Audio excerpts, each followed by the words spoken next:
सर्व सजग पालकांना माझा नमस्कार। डिअर पॅरेंट्स, पॅरेंटिंगच्या दृष्टिकोनातून बघता आजचा हा जो काळ आहे, जे युग आहे, हे खरोखर अतिशय क्लिष्ट, अतिशय कठीण स्वरूपाचं आहे। मोबाईल, सोशल मीडिया, कामाचा असलेला अतिरिक्त असा स्ट्रेस, आपल्या सर्वांची बिझी लाईफस्टाईल यामध्ये आपण सर्व व्यापून गेलेलो आहोत आणि त्याचबरोबर आपल्या सर्वांच्या खांद्यावर जी पालकत्वाची जबाबदारी आहे ती निभावण्यात कुठेतरी एक पालक म्हणून आपण आज कमी पडतो आहोत आणि हे मान्य करणे ही सर्वात पहिली स्टेप आहे आपल्या मुलांच्या जडणघडणीमध्ये योग्य प्रकारे बदल करण्याकरिता। तर acceptance is the key for success. तर सर्वात प्रथम व्हिडिओची सुरुवात करण्याआधी आपण हे ॲक्सेप्ट करूया की पालक म्हणून आपण कुठेतरी थोड्याफार फरकाने चुकतो आहोत किंवा कमी पडतो आहोत आणि म्हणूनच अत्यंत चिडचिडी अशी लहान मुले आपल्याला आजूबाजूला आज बघायला मिळतात। तर लहान मुलं चिडचिड का करतात हे समजून घेणे सर्वात महत्त्वाचं आहे आणि त्यानंतरच आपण हे बघूया की लहान मुलांची होणारी चिडचिड कशी थांबवावी। तर अगदी आपण मुलाच्या जन्मापासून जर ऑब्झर्व केलं तर 0 ते 6 महिन्याच्या वयोगटातलं हे जे मूल असतं याची होणारी चिडचिड बेसिकली 2 गोष्टी करता असते। एक म्हणजे त्याला भूक लागलेली असताना आणि दुसरं म्हणजे त्यांनी सुशी केलेली आहे आणि त्याला ओलं वाटतंय त्याकरता। यावरचे उपायसुद्धा तेवढेच सोपे आहेत। मुलाला भूक लागलेली आहे तर आईने त्याला दूध द्यावं आणि त्याला जर सुशी केलेली आहे, ओलं वाटत आहे तर त्याला कोरडं करावं। अगदी इतके साधारण उपाय त्यावर आपण करत असतो। फार तर फार मुलांची तब्येत बरी नाही, त्याचं पोट फुगलेलं आहे किंवा कडक झालेलं आहे तर आपण त्याला औषध पाणी देत असतो। इथपर्यंत सर्व सुरळीत चाललेलं असतं। पण हे मूल जेव्हा पालथं पडायला लागतं, रांगायला लागतं, आजूबाजूचं वर्ल्ड एक्सप्लोअर करायला लागतं ना, तेव्हा खरी गंमत सुरू होते मुलासोबतच घरच्या सर्वांची। तर अगदी रांगायला लागलेलं जे बाळ असतं त्याला आपल्या आजूबाजूला येणारी प्रत्येक गोष्ट हातात घ्यायची असते, ती टेस्ट करून बघायची असते, त्याचा स्मेल घ्यायचा असतो, त्या वस्तूला अगदी फेकून बघायचं असते की त्याचा आवाज कसा येतो, त्या वस्तूला तोडून बघायचं असतं। तर प्रत्येक काय म्हणतो आपण अँगलनी त्याला आपल्या आजूबाजूच्या वस्तू ज्या आहेत त्या ऑब्झर्व करायच्या असतात आणि ते करणं योग्यसुद्धा आहे। पण पालक म्हणून त्याला कुठलीही इजा या धडपडीत न होऊ देण्याची जबाबदारी जी आहे ती आपल्या खांद्यावर असते। तर मुलाचं जे ब्रेन आहे ना ते या काळात अगदी फास्ट डेव्हलपमेंटल स्टेजमध्ये गेलेलं असतं। तुम्हाला कदाचित माहिती असेल की वयाच्या 6व्या वर्षापर्यंत आपल्या मुलाचा हा जो मेंदू आहे, छोटासा मेंदू, हा 90% पेक्षा अधिक विकसित झालेला असतो आणि मेंदूची डेव्हलपमेंट 90% पेक्षा अधिक नक्कीच झालेली आहे। पण यासोबत जी ट्रिमेंडस एनर्जी त्यांना मिळालेली आहे, जी बुद्धिमत्ता त्यांना मिळालेली आहे, त्याचं योग्य मार्गाने निचरण कसं करावं हे नक्कीच त्यांना अवगत झालेलं नाही आणि म्हणून सगळी तारांबळ ही उडालेली असते। तर मूल धडपडायला लागल्यावर आजूबाजूचं वर्ल्ड एक्सप्लोअर करतं आणि त्या माध्यमातून त्याला एखादं खेळणं घ्यायचं असतं, एखादी गोष्टी आपण त्याच्या हातातून हिसकावून घेतली तर तेव्हा तो चिडचिड करतो आणि त्या सर्व गोष्टी तेव्हा आईला कळलेल्या असतात की आता याला काय हवं आहे। थोडी अजून गंमत, जेव्हा हे मूल चालायला लागतं तेव्हा त्याच्या आजूबाजूचं वर्ल्ड अजून थोडंसं मोठं झालेलं असतं, त्यामुळे ते धावायला लागतं आणि अजून जास्त एक्सप्लोअर करण्याच्या नादात त्याची थोडी चिडचिड वाढलेली असते आणि आईला, बाबांना, घरातल्या प्रत्येकाला हे माहिती असतं की मुलाला काही हवं आहे तेव्हा तो रडत असतो आणि रडणं हे त्याचं एक संवादाचं असलेलं माध्यम आहे। परंतु आई वडील म्हणून अत्यंत शोकांतिका आहे की आपण हे नंतर का बरं विसरतो की मूल जे आहे ते जसं जसं वाढत आहे तसं तसं त्यांनी भाषासुद्धा अवगत केलेली आहे। आपण चक्क विसरून जातो आणि जेव्हा मूल 2-2.5 वर्षाचं होतं, 3 वर्षाचं होतं, त्याला सगळं काही बोलता येत असतानाही ते रडत असतं, त्यावेळी आपण त्याच्यावर चिडत असतो, आपण त्याला शांत करत असतो किंवा त्याच्या पाठीत एखादा धपाटा आपण ठेवत असतो। 2-2.5 वर्षाचं मूल झाल्यावर त्याला संपूर्ण भाषा अवगत झालेली असते आणि तुमच्या कृतीतून, तुमच्या बोलण्यातून मूल ती भाषा शिकलेली असतं। त्यावेळेस त्याची होणारी चिडचिड ही मुख्यत्वे 3 कारणांमुळे झालेली असते। हे 3 कारणं कोणते? सगळ्यात पहिलं कारण जी 90% पेक्षा जास्त मुलांच्या चिडचिड करण्यामागे ठरलेलं असतं ते म्हणजे they don't know how to express their feelings. मुलांना जे काही वाटतं आहे ना ते कशा पद्धतीने तुम्हाला सांगितलं गेलं पाहिजे, तुम्हाला ज्यामुळे कॉन्फिडन्स येईल हे त्याला माहिती नसतं आणि त्यामुळे चिडचिड करणं, रडणं, आदळआपट करणं हे सर्व केल्यामुळे माझ्या पालकांना कळतं की मला काय हवं आहे आणि म्हणून तुमचं बाळ हे सगळं काही करायला लागतं आणि त्यांनी हे करायला सुरुवात केल्यावर आपण अजून त्याच्यावर चिडणं सुरू करत असतो। त्यामुळे न संपणारी चिडचिड आणि न संपणारं दोन्हीकडनं जे झालेलं द्वंद्व असतं हे सुरू राहतं आणि कुठेतरी आपण ह्या कन्क्ल्युजनवर येऊन पोहोचतो की माझं मूल चिडचिड झालेलं आहे, सतत हा चिडचिड करत असतो, काही ना काही गोष्टी याला नेहमी हवीच असते। दुसरं कारण मुलं चिडचिड का करतात? दे don't know what they exactly want. बरेच वेळा मूल तुम्हाला खेळणं मागत असतं किंवा एखादी वस्तू घेऊन मागत असतं, पण खरं तर त्याला ती गोष्ट नको आहे त्याला स्वतःलाच नाही माहिती आहे की त्याला काय होतं आहे आणि त्याला काय पाहिजे आहे. आणि म्हणून डोळ्यासमोर एखादी वस्तू दिसली म्हणजे त्याचा पॉईंट तो बरोबर तिथे ठेवतो ना, आता मला हे घेऊन दे. पण चिडचिड करण्याची सुरुवात किंवा त्याला जे काही होतं आहे त्याचं कारण खरंच ती वस्तू आहे का, तर 90% उत्तर नाही हे असतं. त्याला ती वस्तू नको आहे, त्याला दुसरं काहीतरी झालेलं आहे आणि पॅरेंट्स म्हणून आपण कमी पडतो आहे हे जाणून घेण्यात की त्याला एक्झॅक्टली काय झालेलं आहे. मूल तर लहान आहे, त्याला स्वतः कळत नाही आहे. मग यावेळेस आपण काय करावं, यावेळेस आपण जर त्याला उपदेशांचे डोस दिले तर त्याला काहीही कळणार नाही. म्हणजे कळूनसुद्धा तो ती गोष्ट मनावर घेणार नाही. कारण दॅट इज अवर काय म्हणू आपण त्याला, की आपण सतत जे लेक्चर देत असतो ना मुलांना त्या फॉर्ममध्ये आपण बोलतो आणि ते त्यांना नको असतं. मग आता याला दुसरा उपाय काय, म्हणजे आपण त्यांना काही बोलायचं नाही, काही सांगायचं नाही, मग आपण करायचं काय. आपण मुलांच्या प्रॉपर पॉझिटिव्ह ग्रोथमध्ये फक्त एकच काम करू शकतो, ती म्हणजे योग्य कृती. आपल्या कृती जर योग्य असतील, आपलं बोलणं आपल्या कृतीला अनुसरून जर असेल तर मुलं योग्य गोष्टी 100% नक्कीच शिकतील. त्या बाबतीत आपण समोरही बोलणार आहोत. तर 2 कारणं सुरुवातीचे जे मी तुम्हाला सांगितलेले आहे याबद्दल उपायसुद्धा आपण आता डिस्कस करूया. मुलाला नाही कळत स्वतःच्या फिलिंग्स कशा एक्सप्रेस करायच्या, याकरता तुम्ही त्याची मदत कशी करावी.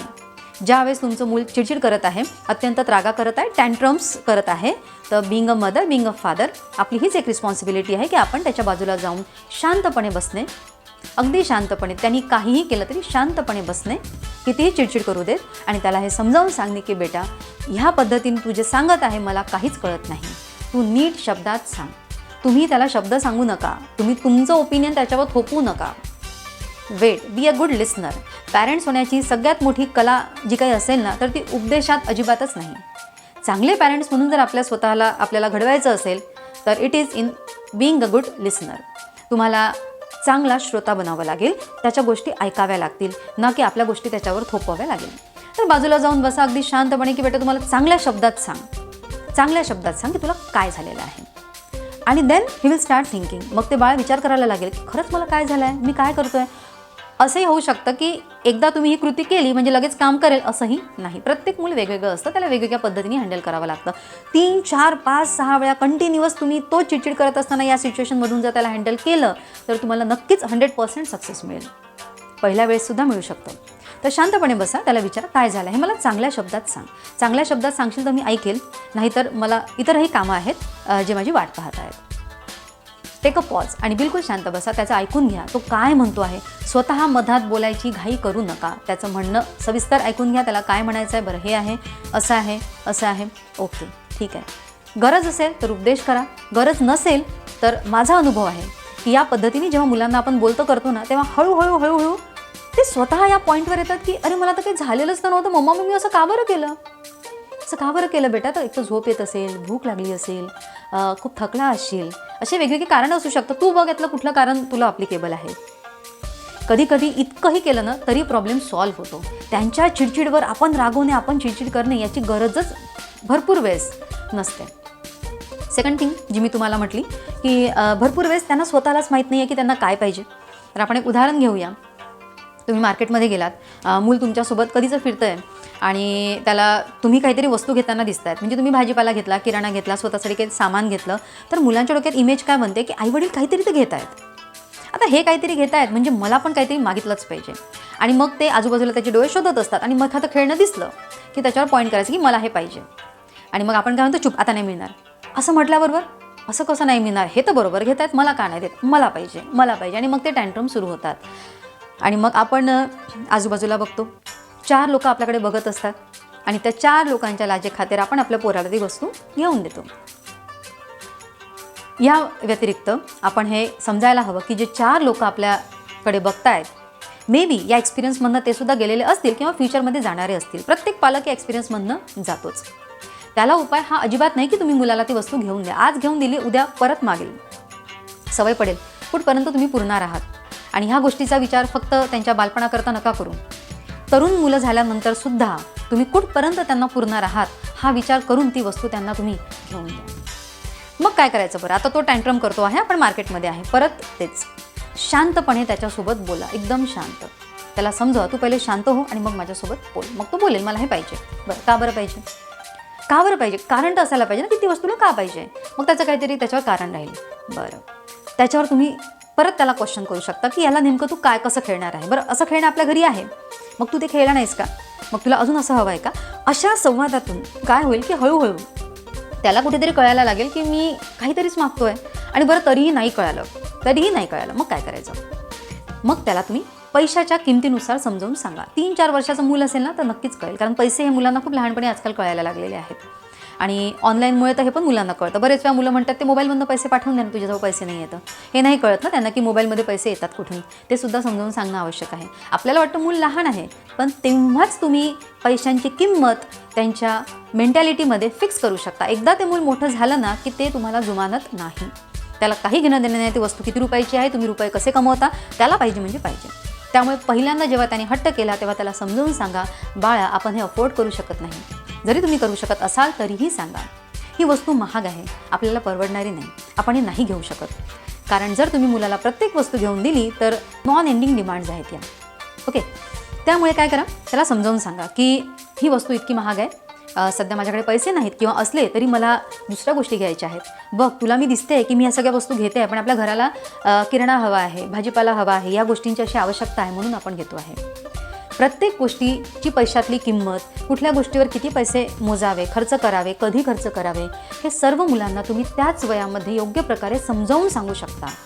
त्याच्या चिडचिडी करण्याला बळी न पडता. तरीही त्याला समजलं नाही तर शांतपणे समोर निघा, बाळ तुमच्या मागे येणारच आहे. आणि त्याने कितीही चिडचिड केली तरी तुम्ही शांत राहा आणि त्याला ती वस्तू घेऊन देऊ नका. त्याला कळेल की आपण असं जरी वागलं तरी आई बाबा आपल्या निर्णयावर ठाम असतात, ते आपल्याला घेऊन देत नाही म्हणजे घेऊन देतच नाही. आणि तेव्हाच तो विचार करेल. आणि मग सेकंड टाईम परत हट्ट केल्यावर तुम्ही परत तेवढ्या शांतपणे बोला. यावेळेस कदाचित तो समजून घेईल आणि स्वतः पण विचार करायला लागेल की मला खरंच त्या वस्तूची आवश्यकता आहे की नाही.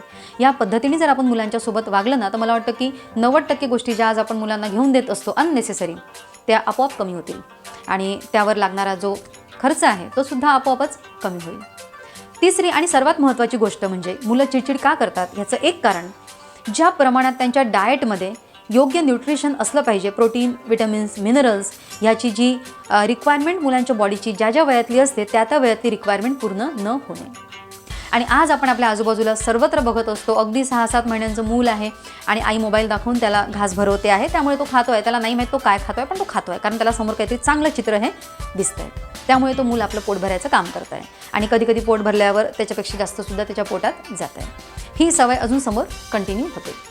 मी असं नाही म्हणणार की मुलं 4-5 वर्षाचे, 6-7 वर्षाचे झाल्यानंतर तुम्ही एकदमच घरात बिलकुल TV बंद असं पाळा, कारण कुठल्याही गोष्टींचा अतिरेक करणे हा त्याचा उपाय नाही.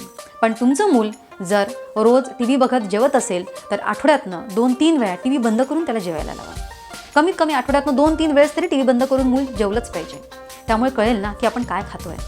तर आपण परत त्या गोष्टीवर येऊया, खाण्याचा प्रॉब्लेम.